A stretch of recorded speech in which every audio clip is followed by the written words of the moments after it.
Hi guys! Good morning, good afternoon, good evening, and good day to all.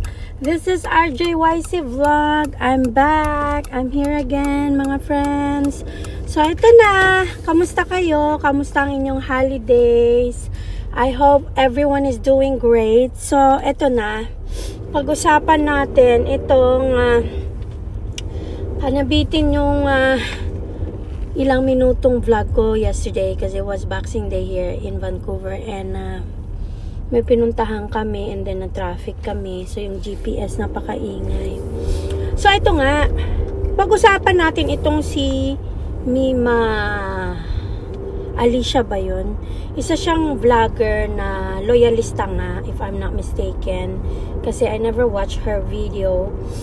O, the bobonistang piso na lang ang tangal, sabi nga ni Tolpistak. So, yun. Gusto ko lamang pong sabihin dito sa babaitan na to na napakasinungaling niya po at ang galing niya pong gumawa ng istorya. At sa sobrang galing niyang gumawa ng istorya, pwede na siyang maging scriptwriter. Kasi, nakita ko yung vlog ng ibang mga supporters ng Dutertes at nakita ko kung ano yung mga pinagsasabi nung Mima, yung ang tsaka-tsakang babaitang Mima na naggagaling-galingan at nagtatalino-talinuhan na akala mo naman kung sino siya.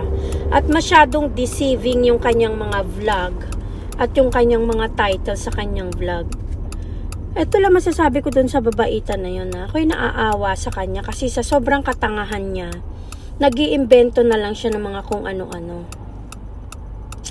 Kasi I don't remember na kahit isang pirasong member ng INC ay nagalit kay Kong Marcoleta sa mga ginagawa niya. So, wag niyang sasabihin na yung iba na susuka or whatsoever. Sa kanya lang galing yun, sa dila niya lang galing yun, sa bibig niya lang galing yun, at sa kanyang isip na hindi nag-iisip dahil walang isip. Sa kanya lang galing yun. Kaya huwag kayong nagpapaniwala sa mga content niya. Kasi ang content niya kasi puro mga paninirang puri lang eh. Dapat pag nagko-content ka, meron kang proof, meron kang pruweba, meron kang nakuha ng video na ganyan-ganyan. Eh wala naman, opinion niya lang na siya lang din ang nag-imbento. Kaya naaawa ako sa babaitan nito at sa pamilya niya dahil sinusuka na siya ng pamilya niya.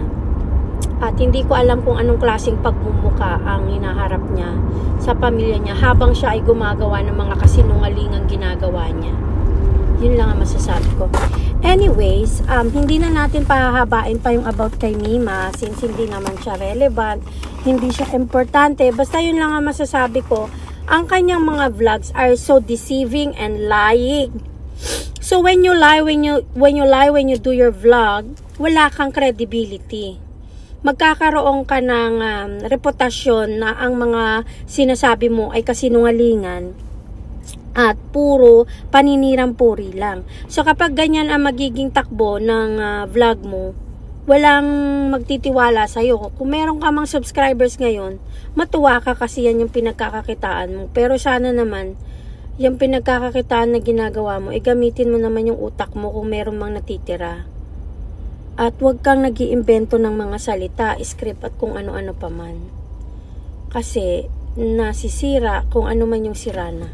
Parang wala nasisirain sa'yo eh. Kasi sirang-sira na. Ang dami nga naiinis sa'yo ng mga vloggers eh. So yeah, yun lang ang masasabi ko.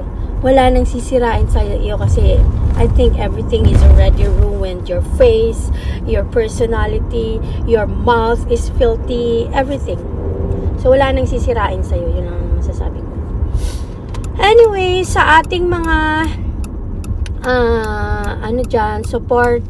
taga-support ng kapayapaan at katahimikan sa ating buhay, tayo po ay nagpapasalamat dahil mas nagiging matalino na ang mga Pilipino ngayon at hindi na lang sila nagpapaniwala kung saan-saan at kung ano-anong mga imbento ng mga tao dyan na hindi nag-iisip ng tama. Kaya ako po ay napaproud sa inyo dahil napakababait nyo po at napakatatalino nyo. So, thank you for that and God bless everyone. I will talk to you again later, and I hope everyone is doing great. God bless, guys. Please like, subscribe, comment, and share. Bye. Thank you.